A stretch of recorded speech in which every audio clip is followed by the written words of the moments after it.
तन्या जी ग्वालियर से। राधे राधे गुरुदेव। राधे राधे महाराज जी। महाराज जी, आज खूब नाम है, धन है, सारे सुख हैं, पर कठिनाइयों को पार करते करते मुझे पता ही नहीं चला कि मैं खुद को खो बैठी। मैं दिखा तो रही हूँ पर मैं खुश क्यों नहीं हूँ महाराज जी। अभी पहले बैच में यहीं बैठ के एक व्यक्ति ने पूछा था कि मैं खुश होना चाहता हूँ, मैं शांत प्रसन्न होना चाहता हूँ, और वो जगत के किसी भी भोग में नहीं है, किसी भी वस्तु में नहीं है, किसी भी व्यक्ति में नहीं है। किसी अमुक व्यक्ति मिल जाए तो मैं खुश हो जाऊं, असंभव। वो अगर मिल भी जाता है तो उसके बाद फिर दूसरी मांग हो जाएगी। कुछ दिन बाद वो, हमारे मन का एक स्वभाव है नवम नवम, मन की एक मांग है नवम नवम।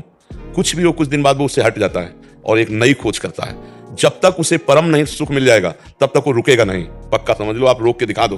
परम सुख भगवान के नाम में, भगवान के चरणों में है। एक फिर हम समझाने के लिए कथा सुनाते हैं। चक्रवर्ती सम्राट महाराज भर्तृहरि जी, चक्रवर्ती सम्राट कहते हैं जहां से सूर्योदय होता है, जहां अस्त होता है, एक छत्र सप्तद्वीप मंडल का सम्राट। उसने विचार किया भर्तृहरि जी ने कि सुख कहां है। दिमाग, बहुत बड़े विद्वान महापुरुष थे, तो उन्होंने कहा खाने में भी सुख एक सीमा तक है। रुपया पैसा खजाना इसलिए प्रिय क्योंकि इससे भोग सामग्री मिलती है। पैसे की मात्रा क्या है? भोग सामग्री मिलती है। अगर पैसे से भोग सामग्री नहीं मिले तो हम कह रहे तुम्हारे को नाम जो है एक ट्रक 2000 रुपया आप कर दिया जाए, 2000 का नोट आपके किसी काम आएगा क्या? आपको कोई बेकार आग लगा दो। और 500 रुपया, क्योंकि उससे सामान मिलती है। रुपये का महत्व है वस्तु, वस्तु भोगने के काम में जो आती है, पहनना ओढ़ना सब। इसके बाद एक आंतरिक सुख की मांग होती, काम। इसको बहुत समझ के देखना। केवल अंतिम सुई जाके रुकती काम में, शरीर भोग। स्पष्ट वर्णन है। सब सुख एक तरफ और मन की एक मांग होती शरीर भोग, वो भी नवम नवम नवम नवम। भर्तृहरि जी ने पूरे विश्व में ऐलान कर दिया मैं उसे पटरानी बनाऊंगा जो मुझे पसंद आ जाए। सब सुंदरियां देश, अभी मतलब सप्तद्वीप मंडल मतलब विदेश सब। तो एक पिंगला नाम की सुंदरी जिसके आगे सब सुंदरियां फेल थी। भर्तृहरि जी को उसने पसंद किया, भर्तृहरि जी ने उसे पसंद। अब वो तो कोई साधारण पुरुष तो थे नहीं, तो उन्होंने कहा कुछ वर्ष में राजकाज बिल्कुल नहीं करूंगा। विक्रमादित्य उनके भाई थे, बहुत बड़े प्रसिद्ध चक्रवर्ती सम्राट, वही बने जाके आगे। विक्रमादित्य महान बलशाली राजा थे, उनके छोटे भाई थे, उनको राजपद दे दिया और कहा मैं केवल देखूंगा भोग में है कितना सुख। वैज्ञानिक दृष्टि उनकी। अब रात दिन अच्छे अच्छे पदार्थ खाना। चक्रवर्ती सम्राट थे, पिंगला के साथ रहना। पिंगला ने एक दिन खिड़की से झांक के देखा तो बलशाली अश्वों की सेवा कराने वाला अश्वपाल वो समझा रहा था अपने सेवकों को ऐसे। रानी ने देखा और आकर्षित हो गई और हुक्म किया दासी को, अश्वपाल से बोलो अमुक जगह मिले। तो दिन में महाराज शयन करते थे, तो दिन में जब सोते होते तब वो अश्वपाल से मिलने लगी और अश्वपाल से उसका शारीरिक संबंध हो गया। विक्रमादित्य ने को जब सूचना मिली तो उन्होंने कहा कि मैं महाराज से मिलना चाहता हूं, सेवक से कहो। बहुत प्रवीण थी पिंगला, उसको भनक लग गई दासी के द्वारा कि विक्रमादित्य आपकी चाल को जान गया है। भर्तृहरि जी से उन्होंने कहा कि आप अपने भाई को क्या बहुत अच्छा समझते हो? मेरे ऊपर वो गंदी नजर रखता है। प्रिया चरित्रम पुरुषस्य भाग्यम दैवो न जानामि कुता मनुष्या। जो कपट छल करने वाले स्वभाव वाले होते हैं उनका अलग से।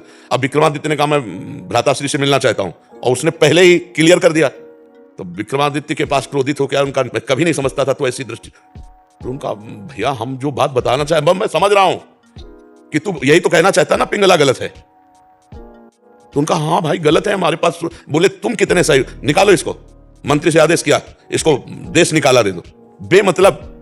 अब विक्रमादित्य ने मंत्रियों से कहा भाई इस समय हमारे उसके शासन में है, जीवन इनका बहुत खतरे में है, संभालना राज्य, और मैं अमुक जगह जंगल में रहूंगा, जरा भी खतरा हो तो मुझे बता देना, पर भाई की आज्ञा का पालन करने के लिए। जो अश्वपाल था वो महाराज की नृत्यांगना थी दरबार में, उससे उसकी मित्रता थी। अब वहां एक नगर में ब्राह्मण गरीब था, उसने तपस्या की देवराज इंद्र को प्रसन्न करने के लिए। देवराज इंद्र प्रसन्न हुए और एक फल दे दिया, कहा इसको खाओगे तो अमर हो जाओगे और अंतर ध्यान हो गए। उसने कहा मैं गरीब आदमी, धन चाहता था, अमर होके क्या करूंगा? तब विचार आया कि धर्मात्मा चक्रवर्ती सम्राट महाराज भर्तृहरि को दे तो वो हमें धन दे देंगे। ऐसा ही किया, महाराज की जय जयकार हो। आज तक दरबार में नहीं आए थे, लेकिन ब्रह्म ऋषियों को जाने का आदेश था, वो गए, महाराज की जय जयकार हो, महाराज मैंने तपस्या के द्वारा अमर फल प्राप्त किया है, मुझे धन दिया जाए। तो उन्होंने खजाने में कह दिया जितना मांगे धन दे दो। वो अमर फल लिया और विचार किया मैं अमर होके क्या करूंगा? अगर पिंगला अमर रहेगी तो पिंगला को दिया खा लो।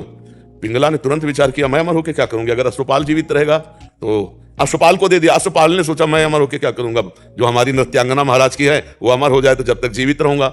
नृत्यांगना ने सोचा मैं अमर होके क्या करूंगी महाराज को। समझ रहे ना? देखो जब पोल खुली होती है तो मैं अब जो नृत्यांगना थी उसने मंत्री से प्रार्थना की कि महाराज से मैं मिलना चाहती हूँ, आदेश हुआ। तो उसने कहा महाराज ये अमर फल है, आप इसे पा लीजिए, आप जैसा धर्मात्मा राजा अमर होना। उनका ये सच्ची बता तुझे अमर फल कहां से मिला? क्योंकि तपस्या से ब्राह्मण ने प्राप्त किया, तू वैश्या तुझे कहां से प्राप्त? बोले महाराज ये प्राण क्षमा किए जाए, हमारी दोस्ती है अश्वपाल से। अश्वपाल जो महल के नीचे ही, उनका जाओ किसी से कहना मत। अश्वपाल को बुलाया, बोला जानते हो हम तुम्हें क्या कर सकते हैं? तो कांप रहा था पहले से, बीच सभा में आरे से चिरवाएंगे अभी तुझे, और अगर तू सत्य बोल देगा तो तुझे क्षमा कर देंगे, बिल्कुल कोई दंड। बोले महाराज पिंगला जी ने दिया। क्यों? पिंगला से तुम्हारा क्या संपर्क? बोले विक्रमादित्य ठीक कह रहे थे, हमारा पिंगला से शारीरिक संबंध है। महाराज भर्तृहरि के होश उड़ गए, मुझ चक्रवर्ती सम्राट से वो खुश नहीं।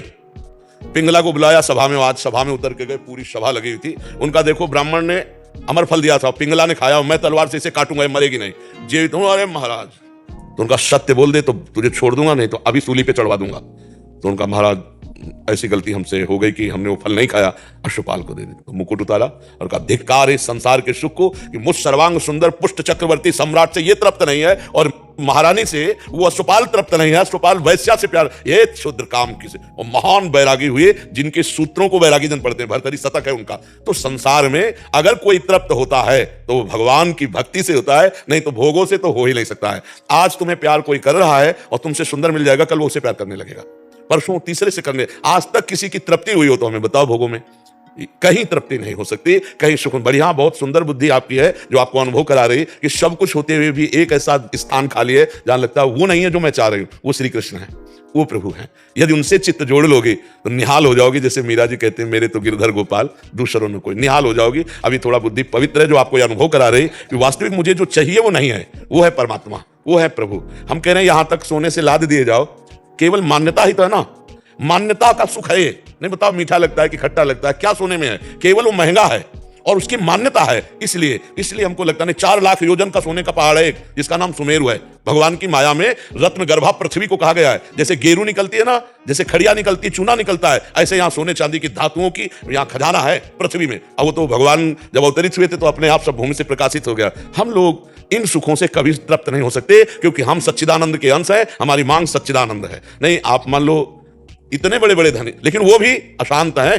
आप ये मत समझना, अशांत हैं, क्योंकि जब तक भगवान नहीं मिलेंगे तब तक हमें शांति नहीं मिलने वाली। कुछ भी भोग लो, कुछ भी कर लो। और देखो शांति कैसी और तृप्ति कैसी, जब केवट कठौता में भगवान के सामने जल ला के और उनके चरण पखार रहा है, तो भगवान सिया जी की मुंदरी दे रहे हैं, सिया जी की मुंदरी। लेकिन वो क्या कह रहा है? अब कछुनाथ न चाहिए मोरे, दीन दयाल अनुग्रह तोर। क्यों? अति आनंद उमगी अनुरागा, चरण सरोज पखारन ला। भगवान के चरण से जो आनंद मिला, केवट कहने लगा अब कछुनाथ न चाहिए मोरे। भगवान के बिना मिले ये शब्द नहीं निकल सकता कि अब मैं सुखी हो गया, आज के बाद मुझे कुछ नहीं चाहिए, मैं जो चाहा वो मुझे मिल गया।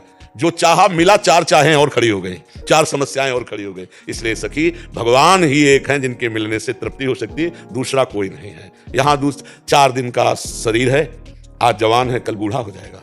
भरोसा एकमात्र श्री भगवान में, चित्त भगवान में, अभी परमानंद है, अभी इसी क्षण आनंद है। वो भाई भी कह रहे थे कि सब कुछ बस मैं खुशी चाहता हूं। तो खुशी किससे मिल जाएगी? घर मिल जाए, गाड़ी मिल जाए, ये सब किसी के पास है, वो खुश नहीं है। जो तुम सोच रहे हो वो किसी के पास है इस सृष्टि में। ए भाई, महाराज ययाति का नाम सुना है?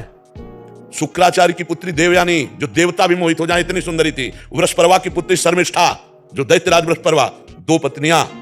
और जब भोग से तृप्ति नहीं हुई तो अपने पुत्र की 1000 वर्ष की जवानी लेके भोगा। फिर इसके बाद घृणा आई, धिक्कार, मुझे अपने पुत्र की जवानी भोग डाली, फिर भी कोई सुख नहीं, वही भोग वासना। तब उन्होंने लिखा, एक पुरुष को जो भगवान से विमुख है, सृष्टि के सारे सुख मिल जाएं तो भी वो तृप्त नहीं हो सकता। इसका मतलब है कि हम जैसे भी हैं, अगर भगवान से जुड़कर संतोष कर लें तो आज सुखी है, आज आनंद है। और अगर भगवान से ना जुड़े तो आनंद के अनु